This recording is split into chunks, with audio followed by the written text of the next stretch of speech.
Today, you're going to learn 50 common phrases that you can use in your daily conversation to sound very fluent and natural. And I've saved the best for last, so make sure you watch until the end. Welcome back to JForrest English. Of course, I'm Jennifer. Now let's get started. First, let's start with some greetings that you must know to understand native speakers and to sound natural yourself. How's it going? How's it going? How's it going? This is how a native speaker will say, how are you to a friend, a colleague, a family member. How's it going? And if two people haven't seen each other for a longer period of time, you can add on, how's it going? Long time no see. Long time no see. You could reverse them. Long time no see. How's it going? Hey, long time no see. Here's one that native speakers love, but it confuses students. What have you been up to lately or recently? This is in the present perfect. What have you been up to? Up to just means doing. What have you been up to lately or recently? And you can use all of these together. How's it going? Long time no see. What have you been up to lately? You will sound so natural. Now let's talk about how to answer these greetings. How's it going? It's going, and then your adjective. It's going great. Long time no see. You can confirm this by saying, I know, too long. I know it's been a long time since we last saw each other. I know, too long. It's been too long.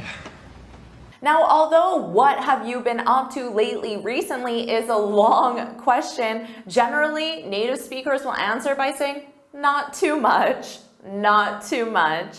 And then for all of these, you can add on and you to get the reply from the person you're talking to. Now let's talk about how to say thank you like a native speaker. Thanks so much. Now notice, instead of thank you, I'm saying thanks. You need that S. It is required grammatically. Thanks so much. Thanks a million. Thanks a bunch. These are simply alternative ways to say thank you very much.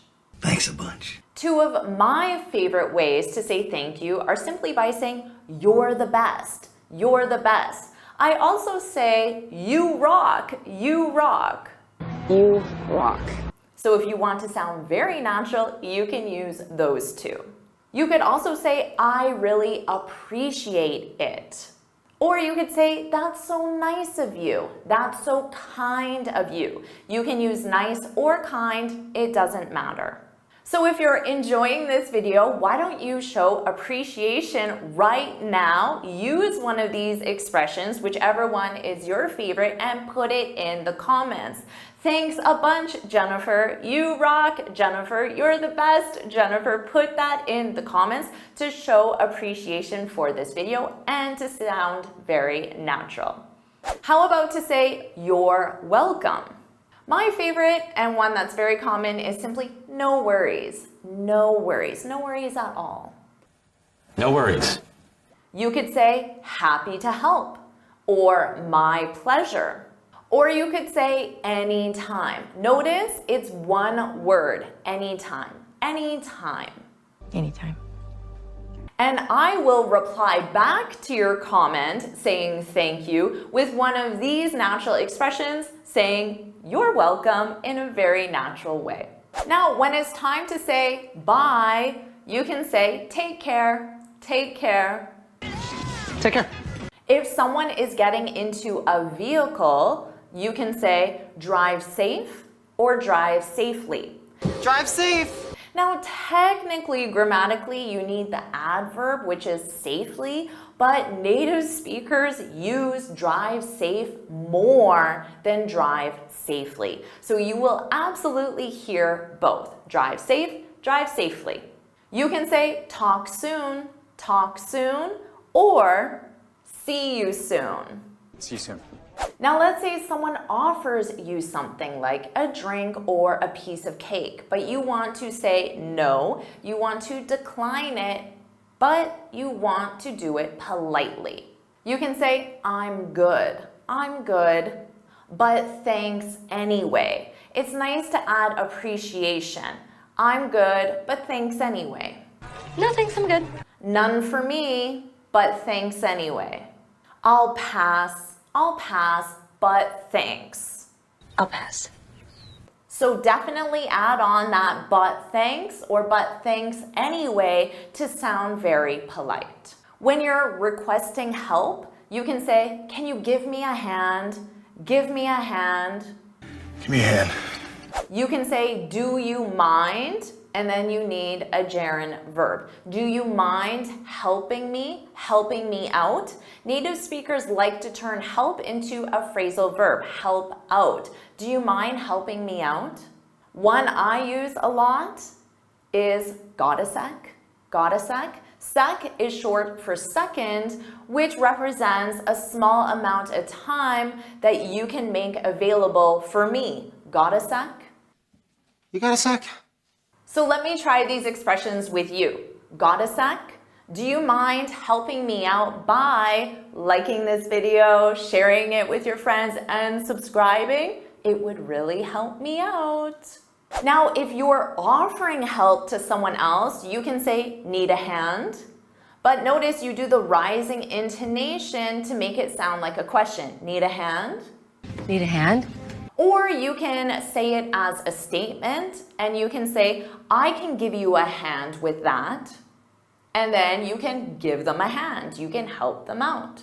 Or as a statement, you can say, let me help you with that. Let me help you with that. And then you can pick up that heavy box and help your friend out. Let me help you with that. It's Friday, so let's talk about the weekend. You can ask someone, what are you up to this weekend? Again, notice that up to at the beginning. What have you been up to lately or recently? And now I'm asking you, what are you up to this weekend? So what are you up to this weekend? It's very common to ask any plans this weekend. And again, rising intonation to show it's a question. So do you have any plans this weekend? I love the expression on the go. Anything on the go this weekend? It's simply an alternative to plans. Now, if you want to arrange social plans, you can ask, are you free? Are you free on Saturday? You can make a statement and say, we should hang out soon. We should hang out soon. Hang out is when you interact with someone socially. We should hang out soon. Native speakers love using the verb grab. Do you want to grab coffee? Grab dinner? Do you want to grab dinner sometime? And then you can add your time reference, tonight. Do you want to grab coffee tonight? Now, if you're arranging a business meeting, you can still use are you free? You might add the verb to meet. Are you free to meet? And then a specific time, because a meeting takes place at a very specific time. On Thursday at 2:00 p.m. You could say, I'm available on Thursday at 2:00 p.m. and then ask, does that work? Does that work for you? Or you could ask, what works best for you? What works best for you? Well, whatever works best for you, Bill. Now let's say you want to ask for clarification. You could say, sorry, I didn't catch that. I didn't catch that. Sorry, I didn't catch that. Sorry, what does X mean? And then X is whatever the word is that you don't understand. Or you could clarify by saying, sorry, what do you mean by X? If you're having trouble understanding someone, you need to be honest. You can say, could you speak up a little? Speak up means speak louder. Could you speak up a little? I'm having trouble hearing you.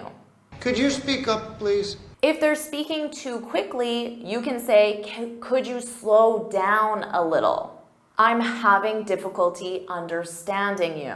Oh, slow down, slow down, slow down.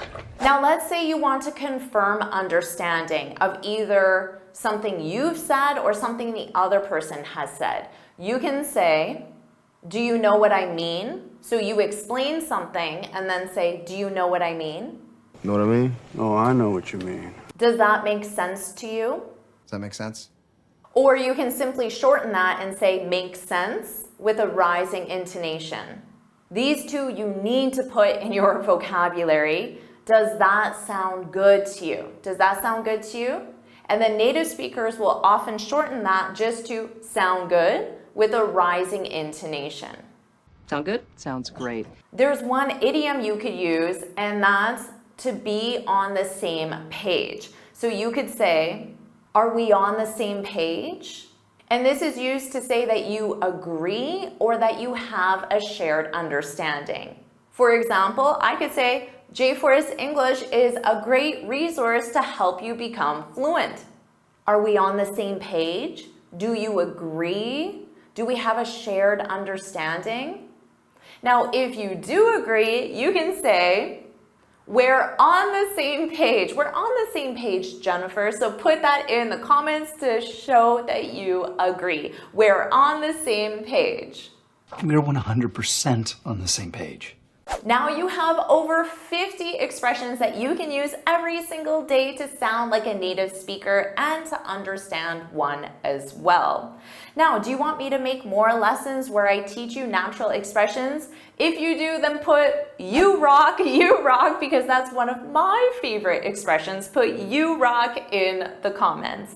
And of course, show your appreciation. Make sure you like this video, share it with your friends, and subscribe so you're notified every time I post a new lesson. And you can get this free speaking guide where I share 6 tips on how to speak English fluently and confidently. You can click here to download it or look for the link in the description. And if you want to sound really natural, you should watch this video where I teach you the most common slang. I know you'll love it, so watch it right now.